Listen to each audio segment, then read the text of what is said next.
अस्सलाम वालेकुम। आज की वीडियो में हम लोग कवर करेंगे अपने सेल्स ऑल का, ऑर्डर का और कस्टमर का। क्योंकि ये पार्ट थोड़ा सा शॉर्ट है, क्योंकि सेल हॉल में जस्ट आप इंफॉर्मेशन अपने कस्टमर की चेक कर रहे होते हैं कि क्या क्या इन आउट हुआ हुआ है, उसकी ट्रांजेक्शन्स की चेक करना चाहते हैं। देन फिल्टर पर क्लिक करने के बाद अपने कस्टमर को सिलेक्ट करेंगे। कस्टमर के अगेंस्ट आप टाइप सेलेक्ट कर सकते हैं, इनवाइस, वो भी इंफॉर्मेशन चेक कर सकते हैं, किस डेट रेंज की चेक करनी है। वो करने के बाद अप्लाई करेंगे तो आपके पास इंफॉर्मेशन रिफ्लेक्ट हो जाएगी कि इस कस्टमर के साथ क्या क्या ट्रांजेक्शन्स हुई हैं, यानी कि सेल इनवाइसेस कितनी टाइम से में बनी है और हमारे पास क्रेडिट नोट कितनी दफ़ा बने हुए हैं और सेल इनवाइसेस कितने बने दफ़ा बने हुए हैं। उसके बाद हम लोग चाहते हैं, इसमें जस्ट ये इन्फॉर्मेशन होती है। उसके बाद हमारे पास सेल ऑर्डर का ऑप्शन आ रहा होता है। ये ऑर्डर का ऑप्शन बेसिकली यूज़ होता है कोटेशंस के लिए या ऑर्डर बनाने के लिए। सेल ऑर्डर कस्टमर ने मेरे पास आया और मुझे कहता है कि कोटेशंस बना दें ताकि मैं वेरीफाई कर लूँ कि जो सा आप रेट मुझे बता रहे हैं वो मार्केट के मुताबिक है, क्योंकि वो कंपैरेटिव एनालिसिस कर लें। उसके लिए जस्ट आते हैं ऑर्डर पर, सेल्स में, देन ऑर्डर पर क्लिक करते हैं, ऐड न्यू पर। ऐड न्यू पर क्लिक करने के बाद यहाँ पर आपके पास ऑप्शंस आ रहा होता है कस्टमर चूज़ करने का। कस्टमर को चूज़ करते हैं, यहाँ पर आप मेंशंस कर देते हैं प्रोडक्ट। अब प्रोडक्ट वो कस्टमर कहता है कि मुझे 100 पीसीस चाहिए और मुझे चाहिए है ये 100 पीसेस 150 के रेट पर। 150 के रेट पर 150 के रेट पर यहाँ पर आप मेंशन कर देंगे। यहाँ पर आप सिंपली इसको कर देंगे सेव एंड क्लोज।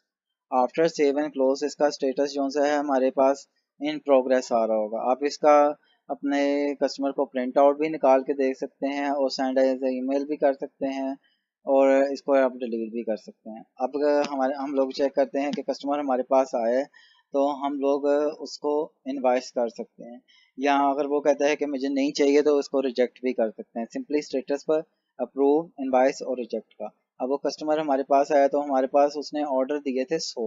अब हम लोगों ने इनवाइस पर क्लिक कर दिया तो क्लिक करने के बाद हमारे पास वो इनवाइस का फॉर्म ओपन हो गया। अब हमारे पास जो कस्टमर ने ऑर्डर दिया था, हमारे पास इस टाइम जो से अवेलेबल थे वो 50 थे। ऑर्डर हम लोगों को कितना का रिसीव हुआ था, 100 का, मगर इस टाइम हमारे पास 50 है। अब हम लोगों ने 50 की उसकी इनवाइस बना रहे हैं सेल ऑर्डर 1 के अगेंस्ट। अब इसको हम लोग सिंपली अप्रूव एंड क्लोज कर देंगे।